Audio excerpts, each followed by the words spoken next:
So I'm going to go ahead and start talking because it probably should be a little confusing to find the period without me going through like what you can do on these graphs to do that.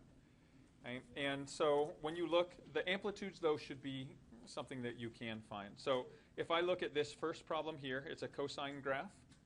Okay? But if I want to find the amplitude, I can locate the midline. This one I can just visually see.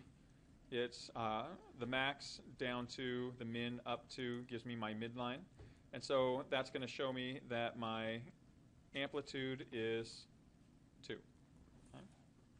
Now, to find the period, though, you have to look, or you can look at two possibilities.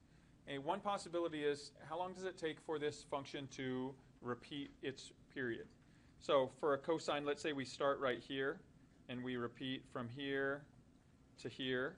But can you tell exactly like what that fractional part is?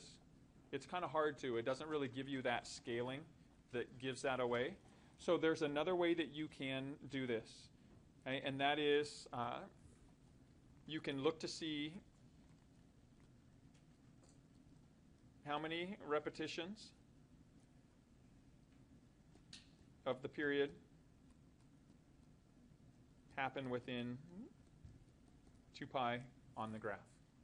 Okay, so if you look from here to 2 pi, which is here, how many different repetitions of, or how many different periods exist between those two?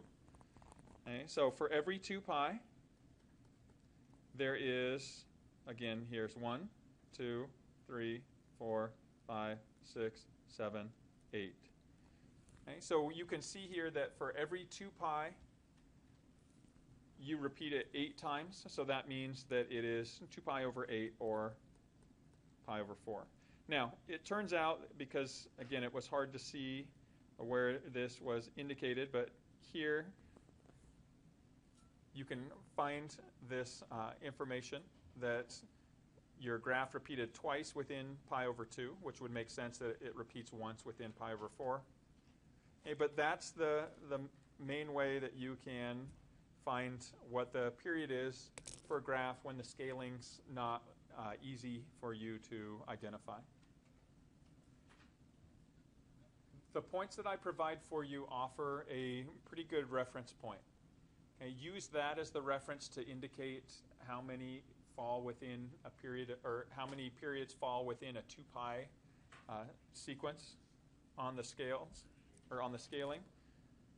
So if you're given the point down here, you can use the 2 pi from that. If you're given the point at the midline, you can do the same kind of thing. So in this problem right here, the first thing, since I have the midline right here, I can just count up. My total period is from the midline, I go up 1, 2, 3, 4, 5. I go down 5 as well, so my amplitude is going to be 5. Any questions on that? All right. To find the period, it's a little bit harder, but the idea is within 2 pi, how many repetitions, how many repeated periods do we have? Well, this graph repeats from here to here, right? So that's how many it takes.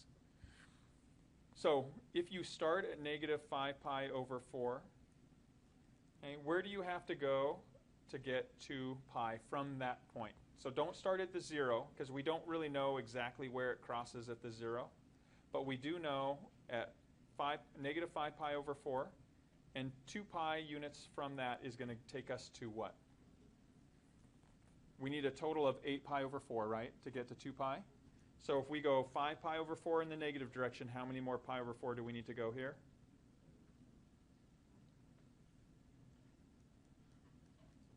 Three pi over 4, right? Because the total distance from negative 5 pi over 4 to 3 pi over 4 is a total of 8 pi over 4, which is 2 pi. So if we move up from here and we see this point right here, what we can now do is we can make our counting. Well, our counting goes every 2 intersections, right? So here's 1, here's 2, here's 3, 4, 5, 6, 7. Okay, and so we get our period for this to be the correct answer of 2 pi over 7.